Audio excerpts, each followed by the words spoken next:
Hey, care partners. So glad you're here. Teresa Youngstrom with a better approach to memory care. How's your day going? This caregiving thing is so hard. I just wanted to take a minute and check in with you. I've always been a caregiver because I've been a nurse for a very long time, almost 40 years, and that part seems to come pretty easy for me. But caring for a family member, you know what? It's a whole nother level. So I just want to reach out to those of you that are doing that for a loved one that's a family member, especially if you live with that family member. Wow. You know what? I just want to remind you that you got to take care of you. Got to get some help. You either have to bring help in or, your loved one may have to go somewhere and you care for them in a different capacity. But I just want to remind you that it is hard and I feel for you. One of the hardest things I ever did in my life. Okay. And so what you're feeling is normal, but you have to take care of you. You got to get help. Maybe the support group, maybe it's listening to my podcast. But either way, you just need to be around some people who care. Bring in help. Recruit some people to help you. Okay. Because it's a tough job. Today, I want to talk to you about just some great tips on caring for someone, things that I've learned over the years and it's advice that I give out on a regular basis. So if we were to sit down around the kitchen table, these are some of the things you're going to hear from me. And if you've listened to any of my material, some of these things you've heard before, but maybe you really don't understand what I was talking about. So we're going to go over some things today, some tips, and some things to help you care for that person who has brain failure. And folks say, well, what if it's this diagnosis or that or this? And I said, well, what it all comes down to, guys, yes, there are a gazillion diagnoses, and it seems like there's now an alteration of that type of diagnosis. Good. But what it all comes down to is providing comfort measures, symptom management and comfort care. That's what we do. And we join them on their journey. Don't think you can correct them and have them straighten up and walk the straight line in your world because it just doesn't work like that. Remember, it's brain failure. Did I say remember? I'm always telling you not to say that. But it's brain failure. It's unpredictable. It'll change. As soon as we think we've got them figured out, it changes, right? Because maybe today they're uncomfortable with something. Maybe they ate too much at the holiday. All right. So here's the first tip for today. And you've heard this before if you've heard me talk before. You got this? Ready? Ready, ready, ready. Here it comes. Whoa. We're supposed to approach from the front, not the back, not the side. Why? Why do we approach from the front? Keep in mind that people that have brain failure typically lose peripheral vision. Peripheral vision, my ability to see out here. That what you use when you're changing lanes in your car. The peripheral vision out here. Even with normal aging, we lose some peripheral vision. But guess what? When we get brain failure, it comes into almost a scuba mask. So you startle them by coming in from the side or from behind and throwing your arms around them. You get the dukes up. Boy, you just messed up. I hate to tell you. And if you didn't know better, well, now you do. And we'll do it better next time. And just know that we're always learning new things, but we got to approach from the front. We don't touch somebody until they give us permission to. What's that? Yeah, we got to make sure that they're tracking with us. Oh, hey, Teresa the nurse, it's so great to see you. So not only do we approach from the front, but we greet them from the front. Keep in mind, Mayo Clinic says your tone and your body language is even more important than the words that you use. Tone and body language. So check yourself at the door before you come in to see them and make sure you've got those particular things in check so that you can position yourself to win when it comes to an interaction with that loved one. It's about the relationship, and we want to keep the relationship great. You're startling them, catching them off guard, surprising, getting the dukes up. Listen, these folks, I don't know how, but they remember how we make them feel. They may not remember the words we use. Oh well, but they remember how we make them feel. And are you making them feel safe? Are you making them feel secure, happy, important, and like they have purpose? Those are great things. But let's remember to say it one more time. Approach from the front. Meow. All right. Next thing on my list. Here we go. You ready?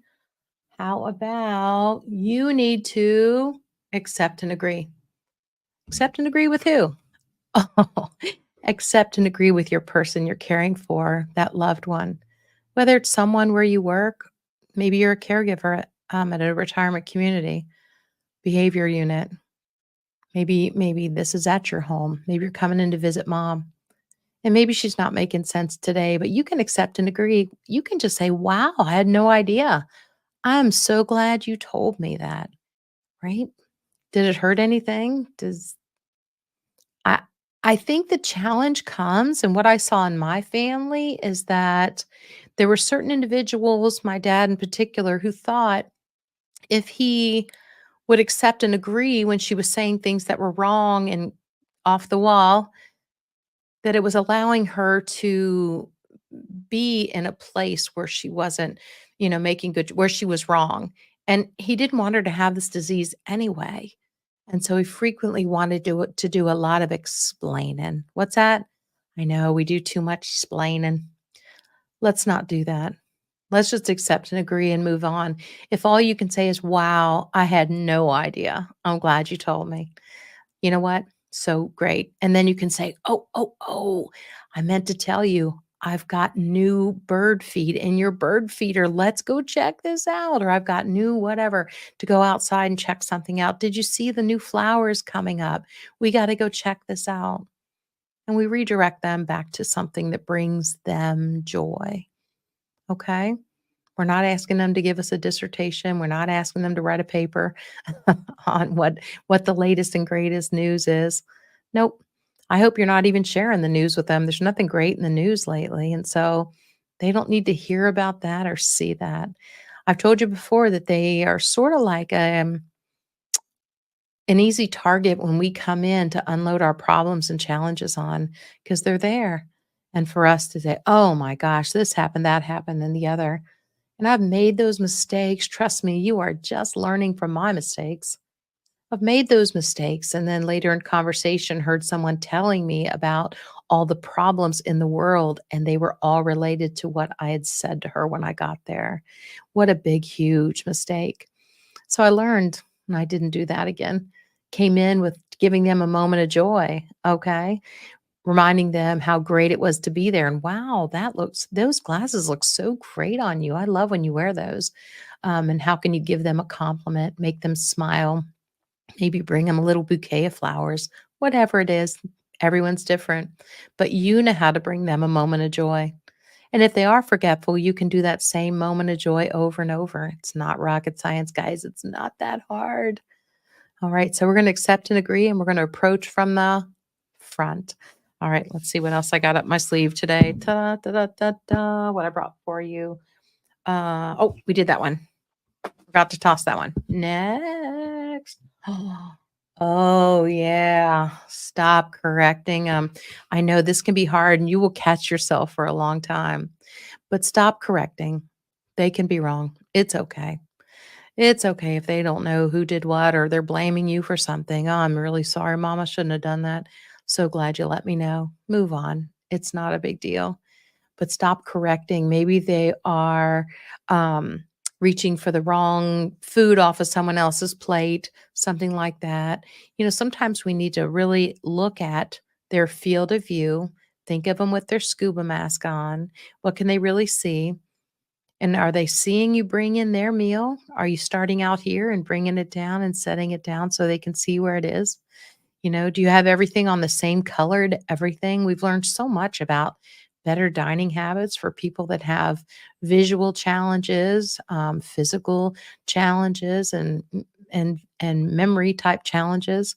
To help them discern what's really on their plate, how to make food look enjoyable if they're on the pureed diet.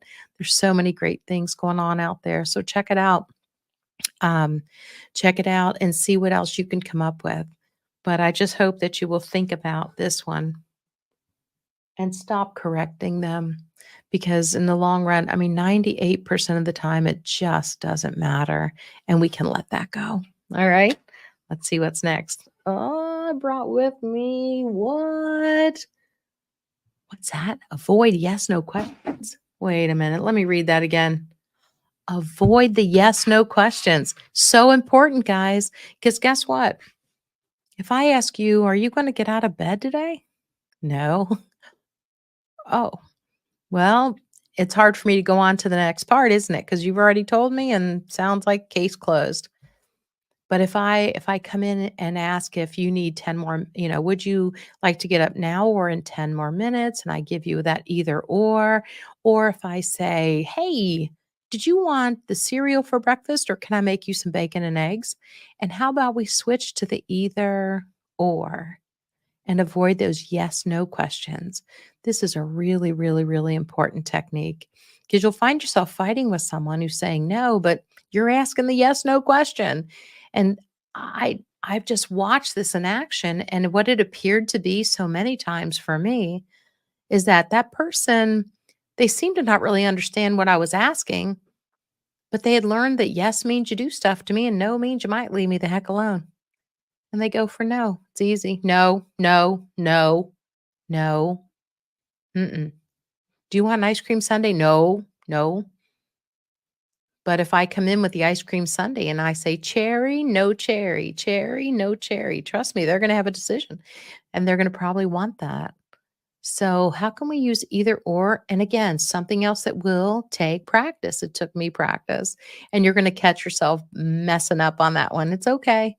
You know what? I'm ready to forgive you. Takes practice. Took practice for me, this old nurse, to learn. I needed to learn so many things. But this is the next thing I want you to try and remember. Avoid the yes, no questions. All right? You can do it. Let's see. Here's a big one. Here we go. Here we go. Here we go. Some questions. Can we learn? Can we learn to tell stories? What's that? Well, can we learn to tell stories? Because what I observed in caring for people over so many years is that when I'm telling a story or singing a song, especially if it's about the grandkids, if I know she loves dogs and cats, I'm telling them about a puppy or a cat, and it's a happy story, not a sad story, always. Um, it goes over so well than if I'm drilling you with questions. And I sometimes get family members who talk to their loved one on the phone, and the ones out of town, they don't see it up close like you do. You're caring for this person every day. It's frustrating, isn't it? Because in their mind, mom's pretty good. I don't know what you're seeing. And I had that in my life. But I do know too that the right side of our brain has an idle chit chat. And so on the phone, they can be kind of like, yeah, fine, fine, good. Yeah, fine. You too. Yep. Take care. And they have some idle chit chat in there and they can almost hit replay. And it's that same type of thing. You start drilling with a lot of questions and they just might be ready to hang up the phone. They might just put the phone down. My gosh, I've seen that too. They're tired of you. You start asking too many questions. Too many questions challenges me and I'll push back. And it might make me angry. It might make me fearful. It might make me cry. I don't know, but we're probably not going to get along as well as if you told me a story about something that is so engaging. And I love to tell my mom stories about her, raising me and things that she did. You've heard me tell you about how much I love when she braided my hair, and that would make her smile. Did she remember it? Probably not, but it made her smile. But I wasn't asking her questions. I wasn't saying, "Do you remember? Do you remember that time? It was probably 1970." Okay. No, no, no, no, no, no, no. Oh, mama, one of my favorite things that we did together growing up was when you would braid my hair. I loved that. I thought I was so special going to school with my hair braided because my mom could braid hair. Something fun like that. It would make her smile, and honestly, she had trouble with short-term memory, and so I could use that story again and again. She also loved for me to tell stories about puppies and kittens. My mom ran the Humane Society in my time when I was a kid, in my childhood. Loved puppies and kittens and would save so many animals. It was her mission. And so you could tell stories about puppies and kittens, and that would bring her joy too, or show her pictures. I have to tell you guys, it got to the point where my mom had declined to the point where she was in a hospital bed. We needed a Hoyer lift to get her out of bed, to put her in her wheelchair. And we're talking bed baths and changing diapers. Okay. I know a lot of you aren't there, but we got to that stage because it's always changing. And, it's a chronic debilitating disease. And the brain may stop working sooner, but then eventually physical things we start noticing, don't we? And she didn't walk anymore. She couldn't bear weight after a while, and we progressed to the point where being in the Hoyer with using the Hoyer. But changing a diaper with her, I'm telling you, if I would engage her in a story about the grandchildren, about my dog, oh my goodness, she was just on. She was just locked on. Or sing a song with her. Now, my mom never did sing in front of me, but I gotta tell you, that Hoyer lift, for some of you who don't know what that is, it's kind of like, they come in different shapes and sizes. This one was a full length because she couldn't bear weight at all. And so it was a canvas that was the length of like from her shoulders to her knees. And it had loops on the four corners, like what would be by her shoulders and probably by her knees. And you would roll her over on her side, you would stretch that out under her, roll her back, and then, the piece of equipment came over sorta like this big microphone, um, um, piece of metal here, and it would extend over the bed, you would hook it to it and then pump it up, and you would use it to then sit her in the wheelchair or into her chair. But I gotta tell you, it frightened her immensely, and she could get so furious, and then she's gonna be furious for a while because, you're inclined to just do it faster and press on and move her and get her over there, and she's screaming. Now maybe she's cussing and things get a little out of hand. She could be swinging, okay? Because their brain understands fight, fright, flight, right? And they're gonna start swinging if they have to. This limbic system in their brain tells them to defend themselves, and they will. And so what we learned is that if we sang to her during the Hoyer lift, she would lock on and be listening. And I'm telling you what, next thing you know, she's easing down into her chair and she didn't have a cow about it. She didn't get frightened because I was singing to her the whole time, "Up and away in my beautiful ba." And she would say, "Loon." It was so great. She didn't sing, but she did. She would sing the end of that song with me. How cool was that? Music is an amazing tool. Don't overlook that.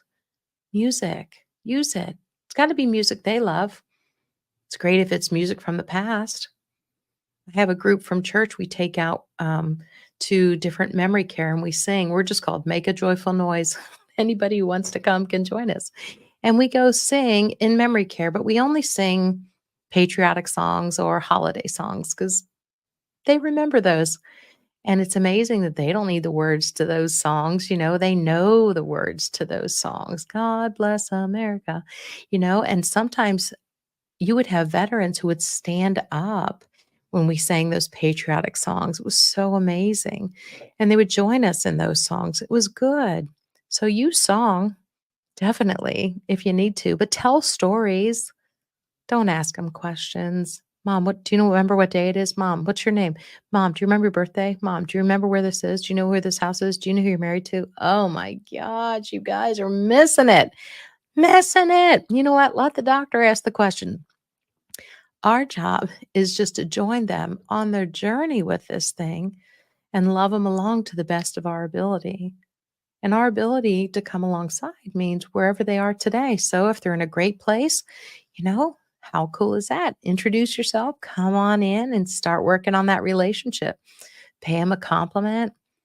Okay. Sit down and visit for a while before you start all your tasks. That'd be a good thing. Maybe tell them a story as soon as you get there. Find the stories they love and use them again and again. Not rocket science. I hope that instruction is helpful to you. It was very helpful to me. And singing with her during difficult things. You know what else is a difficult thing? Trimming toenails. Yep. So, as the nurse, I did do that. I trimmed her fingernails and toenails. And if I was singing to her during the toenails or telling a very, a story, she would tolerate it so much better. But here's the thing, if they start to get uncomfortable or if they start to, you know, push back, pull away, things like that, well, then pause and either get a better song or tell a better story. But go ahead and pause and then engage again and then say, "Oh, and then what happened?" This, that, and the other. Be animated, love them through that story, and then see if you can go ahead and finish the job. But at any moment that they're not tolerating it, it's just like giving the bath. There were some days that, I did the face and hands, got the diaper change, and she was done with me. Okay, we're done. Guess what? It's personal care, it's one-on-one care. I can be done whenever. And we go on and get out to the breakfast table. You don't have to do the whole bath at one time if that person's not tolerating that. All right. So back to the board. It's about telling them stories. Okay. Tell stories. Don't ask a ton of questions. Tell some stories. They will love you for it. Okay. They will love you for it. All right. Here we go. Next thing on my list. What's that? Say you're sorry. Oh, this one's vital. I'm going to show you again. Say you're sorry.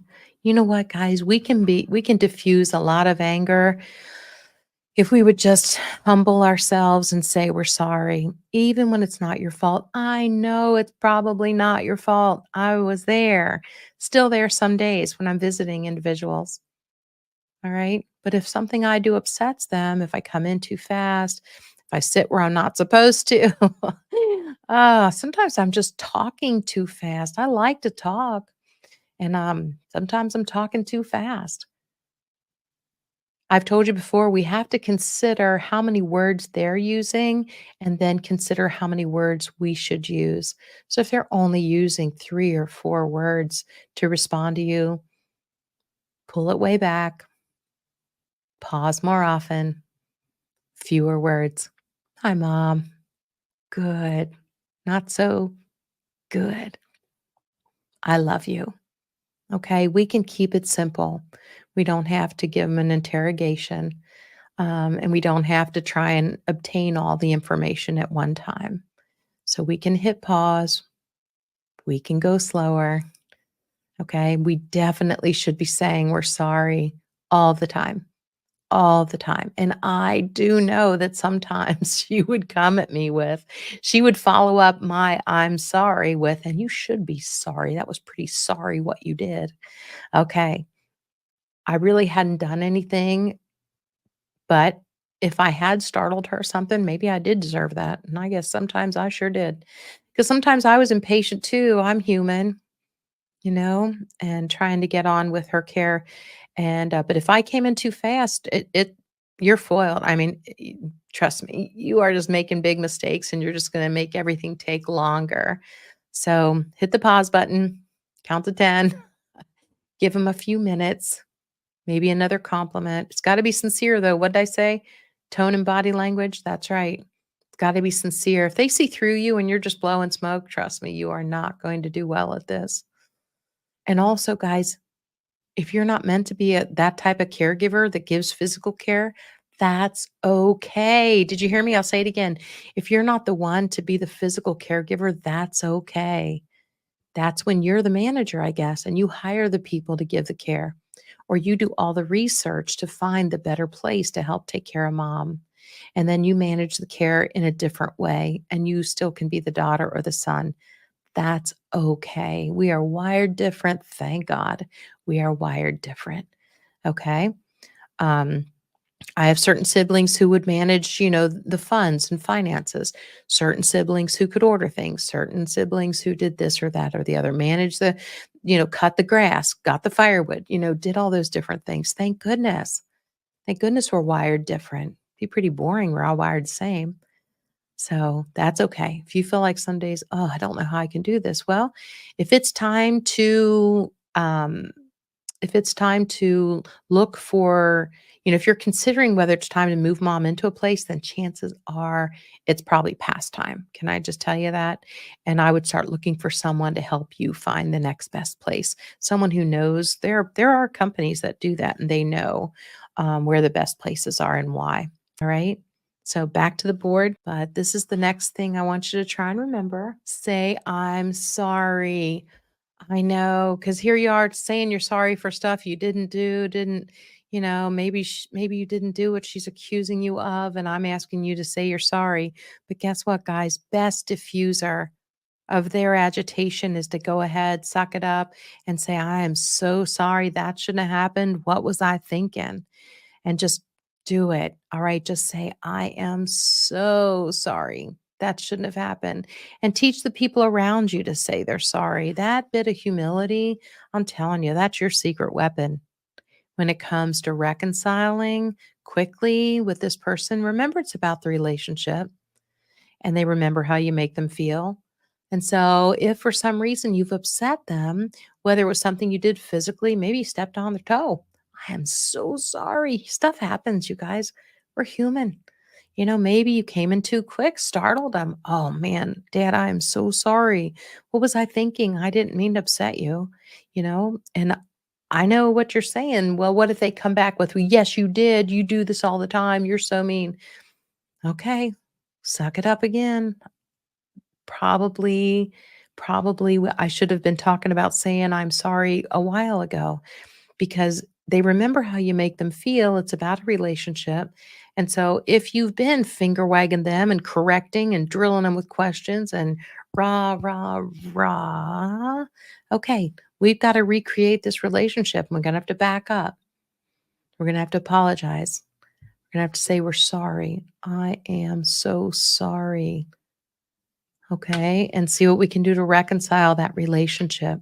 It'll be tough in the beginning if the relationship has been, difficult, but I know you can do it. It's so important because it's the quickest thing to get them back on track and following with you. And you might even sit and visit for a while and start over. Hey, it's so great to see you. Or there have been times when I have left and waited 15 minutes and come back and introduce myself all over again to visit and give them a compliment again and try again. And don't come in too fast. Consider how many words you're using. Use fewer words. Maybe add some hand motions to this, so then they're following along a little better. We never know when we come in, whether they're tracking with us or whether if they're in a different place and space and time. There have been times when I walked in and my mom is back in time and she's looking for her parents. Okay, so I'm not even on the on the record yet. And she's asking me questions about whether they're there or not. It's not time for me to drill her with questions. Somehow I have to join her on the journey and validate her position. Well, let me check the driveway. I'll see if they're here. That makes them feel so important that you are validating their concern. You're not correcting it. You're not belittling it. I've told you before, your parents have been gone a long. Oh, ouch. Not only does that hurt, but you may have just sent them into a world of sadness because they don't remember hearing their parents are gone. And, the grief is overwhelming and they may blame you then. Oh boy. So we're just headed down all the wrong path. So the best thing we can do when we come in, we assess hey, mama, it's Teresa, the nurse. How are you? And sometimes she would know, and sometimes she would just start drilling me with questions about her parents being there. And I would have to join her on the journey wherever it is, validate it, right? De-escalate that, and then redirect her back to a happy place and start over there. This part though is your best friend. Say, I'm sorry whenever they're just raising an eyebrow at you. You know the look. You know the look we all know, and you can't laugh like that. That cracks me up to think sometimes the looks that I got when I was not on the right side of things, or if I came in too fast, or wanted to do something she wasn't loving. All right. So say you're sorry, guys. You got this last time. Okay. Last but not least, this is a really important one, but I don't talk about it enough. But I wanted to share it with you guys today. Here it is. I want you guys to be grace givers. What's that? What's a grace giver? Well, a grace giver is someone who's willing to let stuff go, give them grace even when they're wrong. It's allowing people to be wrong and not holding a grudge, not getting a good mad over it, letting it roll off your back, things like that. Trust me, you'll be a happier person too if you're a grace giver. I work on that. I work on being a grace giver, I work on not only being humble enough to say, I'm sorry when it wasn't my fault. And she may come at me with what it's all your fault. You're just your fault. And I might have to, not just accept and agree. I'm sorry, mama. What was I thinking? I'll just do better next time. You've taught me better than that. I'll do better next time. And then make sure that the next time I come in, I don't have a chip on my shoulder for her coming at me when she was the one who was wrong anyway, okay? Because trust me, they can tell when you walk in the room if you've got a chip on your shoulder. And here's something that's really important for caregivers, especially those of you who are out there doing a lot of care, like you're the primary caregiver for this person, because it's easy if they upset you and send you out of their room maybe with, some with 2 cents, hollering at you, it's all your fault. And then they're calling you, they hit the call light, whatever it is, if they're in a community and you're the caregiver and you come in, sometimes we come in like this. Now what do you want? Okay, that's not being a grace giver. That's not letting it roll off your back. We really have to let things go. Let it go. Let it go. Don't worry about it anymore. I'm serious. You have to let it go and let it go far away. It'll eat you up otherwise, okay? It's brain failure. Chances are they don't remember it. And what are we doing? Bringing it back up. Or this is another mistake that I can make. Um, like you had the whole house clean and everything. You just ran out for a short time and she's still able to be alone. But you come back and oh my goodness, she's been rooting around, rooting through things, throwing things around. Everything's a disaster. And you're like, Mom, what do you do? Ooh, gosh. You know what? If your interaction with her starts off like that or with him, you are in a world of problems because they're all you're going to do is cause their fists to come up and they may send you away. And oh my goodness, now you can't even give great care or clean up the mess or try and investigate what really happened. So when you walk in, like I said, stop outside the door and get yourself right. Brace yourself. If you don't know what you're going to find in there, okay. But if you're coming into a lot of crisis like that, chances are they shouldn't be left alone, okay? Just a couple 2 cents words of advice. But make sure that you notify your face you're happy to be there, not in a dorky way. Make sure you're sincere and come in and then greet them no matter what it looks like, no matter what it smells like, no matter what. And so that they know first and foremost you care, you love them, you care, and pay them a compliment. Even if things are kind of crazy, we can clean it up later. The relationship is the most important things, guys. And so think about being a grace giver. I want you to work on that and about letting it go because you let the stuff build up on you, the stuff that they do, the mistakes that they make. It's going to be hard to go forward. It's going to be very hard because all you're going to see is their faults. How about you find their joy? How about, sitting outside and, enjoying the maybe you have bird feeders around, maybe you have deer around, maybe you have um let's see, I don't know, Maybe it's some picture book that they want to see, picture album or something.